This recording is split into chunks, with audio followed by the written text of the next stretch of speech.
what is the nature of the meaning crisis in modern times? What's its origin? What's its explanation? Well, remember what I said, what I argued, that the very processes that make us adaptively intelligent subject us to perennial problems of self-deception, self-destruction, creating bullshit for ourselves, for other people, all of that. And that can cause, anxiety, existential anxiety. It can cause despair. It can cause a sense of absurdity. These are perennial problems. And across cultures and across historical periods, human beings have come up with ecologies of practices. There's no one practice. There's no panacea practice. They've come up with ecologies of practices for ameliorating that self-deception and enhancing that fittedness, that connectedness that's at the core of meaning in life. That's prototypically what we call wisdom. And here's how I can show you one clear instance of the meaning crisis. It's a wisdom famine. I do this regularly with my students. In the classroom, I'll say, where do you go for information? They hold up their phone. Where do you go for knowledge? They're a little bit slower, and probably because they're in my class, they'll say, well, science, the university. And I'll say, where do you go for wisdom? And there's a silence. Wisdom isn't optional. That's why it is perennial, cross-cultural, cross-historical, because of the perennial problems. But we do not have homes for ecologies of practices that fit into our scientific, technological worldview so that they are considered legitimate. The fastest growing demographic group are the nuns, N-O-N-E-S's. They have no religious allegiance, but they are not primarily atheistic. They most frequently describe themselves with this has become almost everybody now described, I'm spiritual but not religious. Mm-hmm. Which means they are trying to find a way of reducing the bullshit and enhancing the connectedness, but they don't want to turn to any of the legacy established religions, by and large. Well, is it both religion and the nuns, isn't wisdom a process, not a destination? So trying to find, if you're a deeply faithful religious person, you're also trying to find, right? So just because you have a place where you're looking, or a set of traditions around which you're constructing the search, it's nevertheless a search. And isn't so? I guess, is there a case to be made that this is just the usual human condition? How do you answer if you ask 5 centuries ago, where do you look for wisdom? I mean, I suppose people would be more inclined to answer, the Bible or a religious text. Right. And they had a worldview that was considered not just religious, but also rational. So we now have these two things, orthogonal or often oppositional, spirituality and rationality. But if you go before a particular historical period, you look back in the Neoplatonic tradition, like before the scientific revolution, those two are not in opposition. They are deeply interwoven so that you can have a sense of legitimacy and deep realness and grounding in your practices. We don't have that anymore. And I'm not advocating for religion. Neither am I an enemy of religion. I'll strengthen your case, by the way. So one of my RAs did research, and you get people who have committed themselves to cultivating wisdom, and you can look at people within religious traditions and people who are doing it in a purely secular framework. By many of the measures we use to try to study wisdom scientifically, the people in the religious paths do better than the secular. But here's the important point. There's no significant difference between the religious paths. So it's not like if you're, following the path of Judaism, you're more likely to end up wiser than if you follow Buddhism. By the way, I don't know if that's my case. I was making the case that you don't need to have a religious affiliation to search for wisdom.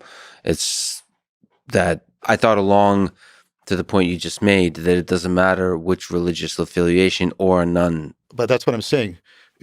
Okay, so this is the tricky thing we're in. Yeah. It does matter if you're in one, but it doesn't matter sort of the propositional creeds of that. There's something else at work.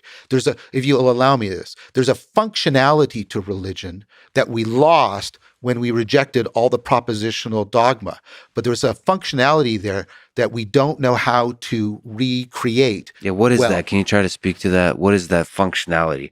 What is that? Why is that so useful? A bunch of stories, a bunch of myths, a bunch of narratives Yeah, but I don't think that are drenched in like deep lessons about morality and all those kinds of things. What's the functional thing there that can't be replaced without a religious text by a non-religious text?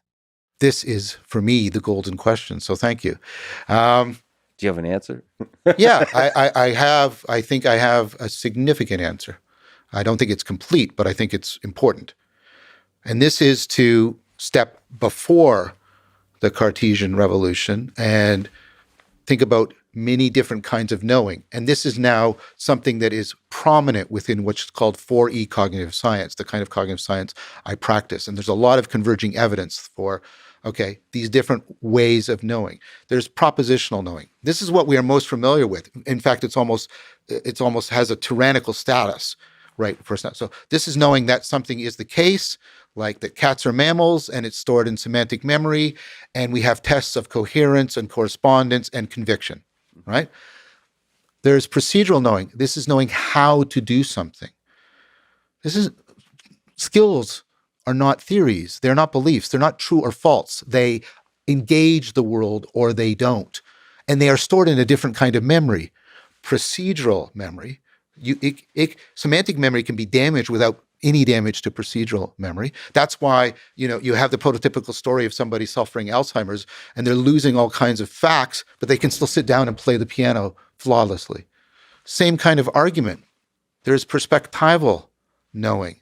This is knowing what it's like to be you here now in this situation, in this state of mind, the whole field of your salience landscaping, what it's like to be you here now. And you have a specific kind of memory around that, episodic memory. And you have a different sense, you have a different criterion of realness. So you can get this by, my friend Dan Chiappia and I, we studied the scientists moving the rovers around, or you can take a look at people who are doing VR. People talk about, they want to really be in the game. That makes it real. They don't mean verisimilitude. You can get that, right? Sense of being in the game with something like Tetris, which it doesn't look like the real world. And you can fail to have it in a video game that has a lot of verisimilitude. It's something else. It's about, again, this kind of connectedness that we're talking about. If I may interrupt, is that connected to the hard problem of consciousness, the subject, the qualia, or is that that kind of knowing, is that different from the qualia of consciousness? I think it has to do with, I make a distinction between the adjectival and the adverbial qualia. So I think it has to do with the adverbial qualia much more than with the adjectival. So the adjectival qualia are like the greenness of green and the blueness of blue.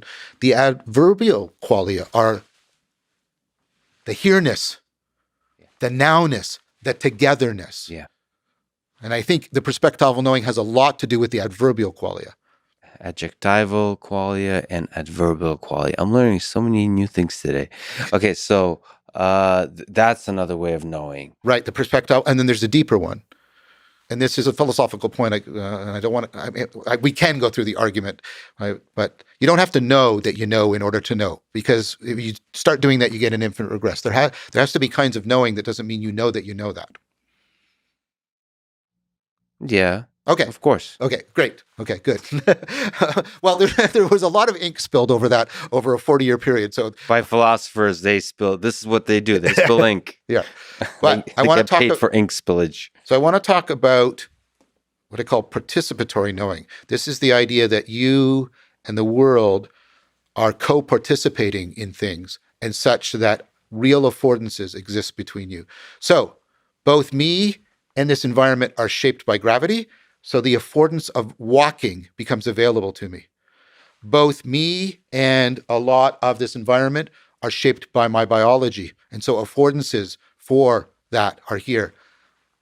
Look at this cup. Shared physics, shared sort of biological factors. Look at my hand. I'm bipedal. Yep. Also, culture is shaping me and shaping this. I had to learn how to use that and treat it as a cup. Yep. So this is an agent arena relationship, Mhm. right? There's identities being created in your agency, identities being created in the world as an arena. So you and the world fit together. You know when that's missing, when you're really lonely or you're homesick or you're suffering culture shock. So this is participatory knowing, and it's the sense of, it comes with a sense of belonging. At every level. So the ability to walk is a kind of Yes, knowing yes, yes, that that there's a dance between the physics that enables yes. this process, and just participating in the process is the act of knowing. Right. And there's a really weird form of memory you have for this kind of knowing. It's called yourself. What? Can you elaborate? Well, What do you you do you so mean? so we talked about how all the different other kinds of knowing had specific kinds of memory: semantic memory for propositional, procedural, Yes. right? Episodic for perspectival. What's the kind of memory that is the coordinated storehouse of all of your agent arena relationships, all the roles you can take, all the identities you can assume, all the identities you can Yeah. assign? What's the self? Do you mean like consciousness, or No, like I mean some your kind of sense of self. sense of self in this world? That's not consciousness. That's No, but like an agency or something. right, it's an agent arena relationship. And so in an agent arena relationship, it's the sense of the agent. Oh, And okay. and that the agent belongs in that arena. Whatever the agent is, whatever the arena is, because there's probably a bunch of Yes. different framings of how you experience that. Yeah, and you do. You have within your identity as a self, you have all kinds of roles that are somehow contributing to that identity, but are not equivalent to that identity. Yeah. I wonder if like my two hands have different, because there's a different experience of me picking up something with my right hand and then my left hand. So Are those like that's a really cool question, Lex. they certainly feel like their own things. Hmm. And But that could be just anthropomorphization based on cultural narratives and so on, it and could, jokes and so it on. could, but I think it's a legitimate empirical question because it also could be sort of Ian McGilchrist stuff. It could be you're using different hemispheres and they sort of have different agent arena relationships to the environment. This is a really important question in the cognitive science of the self. Does that hemispheric difference mean you're multiple or you actually have a singular self? Oh, so it's important to understand how many cells are there. Yes, I think so. But that's just like a quirk of evolution. It's not. Surely it can't be fundamental to cognition, having multiple cells or a singular self. It depends. Again, because we're getting far from the answer to the question you originally asked me. Do we Yeah. want me to go back to that first or answer this one? Which question? I already forgot everything. What's the functionality of religion? Yes. Okay. Let us return. Okay. And then we can return to the self. Okay. So you said, you have all these propositions and et cetera, and they differ from the religions and they don't seem to be considered legitimate by many people. But yet there's something functioning in the religions that is transforming people and making them wiser. And I put it to you that the transformations are largely occurring at those non-propositional levels: the procedural, the perspectival, and the participatory. And those are the ones, by the way, that are more fundamentally connected to meaning making. Because remember, the propositions are representational and they're dependent on the non-propositional, non-representational processes of connectedness and relevance realization. So religion goes down deep to the non-propositional and works there. That's the functionality we need to grasp. Well, you talk about tools essentially that Yeah. humans are able to incorporate into their cognition. Psychotechnologies, like language, is one, I suppose. Uh, isn't religion then a psychotechnology? It would be an ecology of psychotechnologies. Yes. And the question is that Nietzsche ruined everything by saying God is dead. Do we have to invent the new thing? From the old phone, create the iPhone, invent the new psychotechnology that takes place of Okay. religion? And so when the madman in Nietzsche's text goes into the marketplace, who's he talking to? He's not talking to the believers. He's talking to the atheists. And he says, do you not realize what we have done? Right? We have taken a sponge and Mhm. wiped away the sky. We are now forever falling. We are unchained from the sun. We have to become worthy of this.